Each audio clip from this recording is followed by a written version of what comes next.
Beginning episode 12, we have Dimension of Disaster, sequel to Recipe of Disaster and RuneScape's 200th quest. Like its recipe predecessor, it involves weird dimension hopping, Aris the Fortune Teller, and lots and lots and lots of subquests. To start the quest, you first get scanned for 1 GP by Aris, who doesn't even tell you your fortune afterwards, and then gets you inveigled in saving a parallel universe version of a rock where you don't exist. Thanks a lot, Aris. Without you saving the world every few months, it's unsurprisingly gone to shit, and Varrock has been conquered by Zemrogul. You know, that complete tool who periodically pops up and says dumb things. Anyway, he's somehow achieved his lifelong dream of conquering a small town that has like, I don't know, 30 people in it, and now we're going to undo all that over a period of 2 hours. I've been here less than 10 seconds and Zemrogul is already monologuing. He just can't help himself. Right, to defeat Zemrogul, I first need to complete the 4 Varrock subquests: Shield of Arav, Demon Slayer, Defender of Varrock, and Curse of Arav. Seems simple enough, but everyone's a zombie and the town's even more of a dump than normal, so there are some complications. I have no weapons right now and a sword seems nice, so time for Demon Slayer. Unfortunately, the guardian spirits of the sword are missing, so I need to find them. I track down the first to his clearly haunted bookcase. Ah! Haunted books! This is the world's most exciting fight. Slowly punching a book to death. I can't even use prayers here.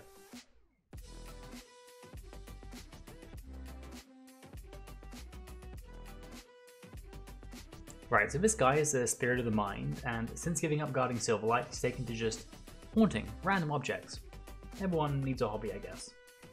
Anyway, he's totally phoning in at this point and asks me a bunch of pointless questions and then decides I've passed his test. Next up we have the Spirit of Faith, who somehow seems even more apathetic about this whole thing than the last Guardian, and gives us his blessing after making us complete a completely pointless task. It's almost like these quests are getting more self-aware over time. And lastly we have the Spirit of the Body, who's possessing Dr. Harlow and getting absolutely shit-faced in the town's only bar. All we have to do is sober him up, murder one of the other patrons for reasons? I don't know, I kind of spacebar through this bit, but the spirit seems happy now and I can get Silverlight. Why is poor Meg imprisoned here? What's she ever done to deserve all these kidnappings? Unfortunately, I've now discovered that I actually can't kill Delrith yet, so I probably should have done Shield of Arav first. Lessons learned here. Always use a quest guide, kids. So, time to start the subquest I should have started initially. Shield of Arav. Just like Demon Slayer, it's got its own zombie twist, and the two gangs don't even have the shield halves anymore anyway. Turns out Zemrogul stole it, so maybe he's not a complete idiot. Also turns out he just left it in a bank, and also he doesn't have dual factor authentication, so actually no, he is still an idiot. Also, as part of completing the subquest, I got enough Zema marks, which are the currency they used here, to buy totally evil clothing so I can sneak past Evil Dave and kill Delrith. Just like in Shadow of the Storm, it turns out that being evil and wearing lots of black are basically the same thing. Delrith, much like everybody else in New Varrock, is sad and wants to leave, and basically stabs himself with your sword. He then says the words to his desummoning ritual himself. Fuck Delrith, just how bad is it here? Then you have to kill Agrith Nar as well, because I guess the devs wanted to cram as many references to previous quests as possible into this one. Finally, I return to zombie Gypsy Aris, who says that maybe, just maybe, Delrith wasn't too much of a threat to start with, considering he was locked in someone's backyard and literally begged for death. Thanks again, zombie Aris. Thanks again. Moving on to the big boy quests here, Defender of Varrock. As part of his conquest, Zemrogul has enslaved zombie Arav and forced him into doing gardening. Also, Arav clearly sucks at this. What the fuck are you doing? I mean, this place is a mess. Do you even know how to garden? Do you? Do you, Arav? What is wrong with you? Anyway, I digress. I need to free Arav's soul, which means more prison heists. I mean, actually, now I'm counting, I do a prison heist like every other episode. This is more of a trope than getting all the quest NPCs drunk, and now I'm thinking about it, we did the exact opposite of that with Dr. Harlow this quest. Nice little reference there, Jagex. Or coincidence. Maybe I'm looking into this too deeply. Anyway, A little more mustache-twirling monologuing from Zemragul, the world's dumbest Mahajarat, reveals how to break into his ultra-secure vault and smash the artifact controlling Arav. Also, this place is unbelievably dark. Who designed it? I can't see anything. And Arav is free. Free to reveal he hates farming. I mean, no wonder he sucked. He had no passion, no drive to create beautiful life. He was an artist without a muse. Also, it must be hard to plant seeds with those giant, clumpy, low polygon hands. I sympathize. And we're almost ready to face Zemragul himself. But to defeat his nemesis, Arav needs one more thing. He needs his heart back. Obviously, he can't do this himself. I mean, obviously, why even ask at this point? It's another bank vault heist, 2-in-1 quest, and a little parkouring later and the heart is ours. We also had to fetch a bunch of berries and stuff, but that was boring, so I'm not showing it. Time for the final showdown with Zemragul on the roof. He pulls out all the usual tricks you'd expect from such a villain. Portals, minions, exploding cows. That's a lot of exploding cows. The fight is strange, but not really that hard, and eventually you drag all the exploding cows onto Zemi and bring him down. And with that, the quest is complete. You get rewards for every subquest, so you actually get a total of 9 quest points for the whole thing, plus about 140k XP in random skills. You also get access to Aris's reward shop that lets you improve Darklight to make it even stronger against demons, to the point that it's actually probably the best in slot main hand melee weapon against enemies it works against. There's a bunch of other things in the shop too, but they're less useful and require you to replay the quest to get them, which I'm not going to do. I did buy Arav's Sexy Little outfit though. Look at that fashion skate. Beautiful. I was super close to level 95 Herblore, so I decided to pick it up from the Herbie Werby weekly D&D. And level 83 farming. Ooh, spirit trees. There's probably time for one more quest this episode, and I've decided on the Needle Skips, which is a prerequisite for both Desperate Times and Desperate Measures. Also, we don't have many quests left at this point. I'm going to be upfront here. The Needle Skips is a weird quest. It's a great quest, but it's a weird quest. It's completely unlike any other quest you'll ever play in RuneScape, and arguably any RPG I've played personally. It has no requirements besides walking all the way up to the back end of nowhere in the top left corner of RuneScape, but it turns out to be a major quest in RuneScape lore.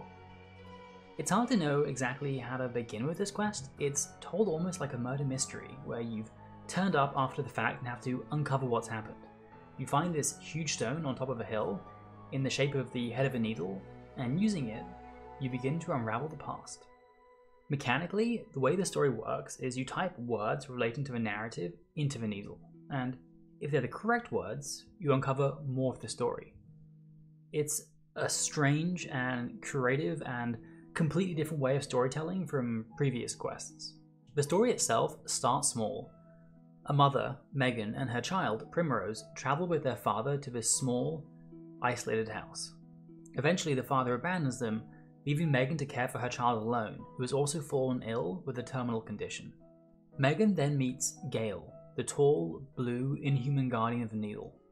Gale, pitying this family, uses the power of the needle to take Megan back in time 30 days, over and over and over again, prolonging the time Megan has with her daughter before she dies. But this story does not have a happy ending.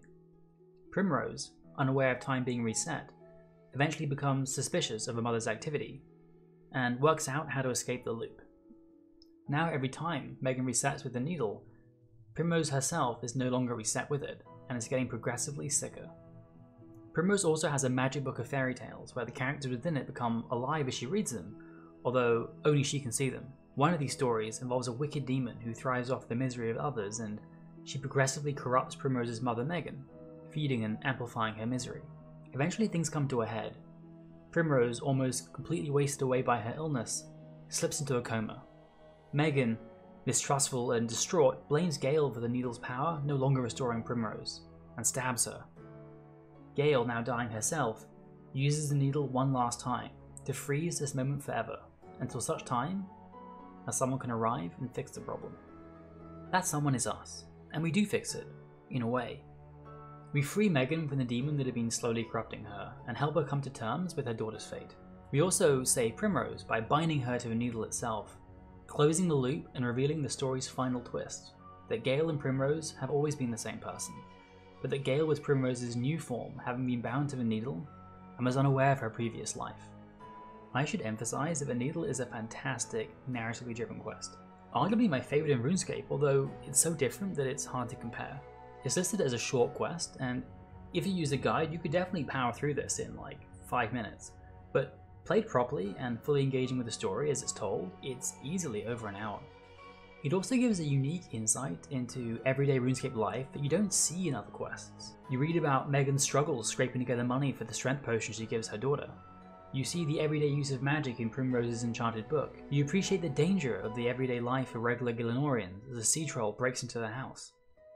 Aside from the fact that Vanidel is actually an elder artifact of unimaginable power that will shape the very destiny of the universe, it's a remarkably small and personal drama. I would say that the mechanic of entering words to unlock new memories and move on the quest can be a little clunky at times. Having hope and hopeful as two separate words that need to be entered independently is incredibly frustrating, as is having anger and angry. Sometimes the words are intuitive, but they can also be very specific and arbitrary, which pushes you towards using a guide to realize that, actually, you should have entered mum and mother as two separate words to progress the quest. Still, The Needle Skips is a surprisingly poignant and emotional story that is one of RS3's hidden gems, and I would definitely recommend playing it, even if it's not for everybody. That's it for episode 12. We're getting real close to the quest cape, and there's not much left. Next episode will be a major change in pace, as we address a growing danger hidden beneath the sea in Curse of the Blackstone.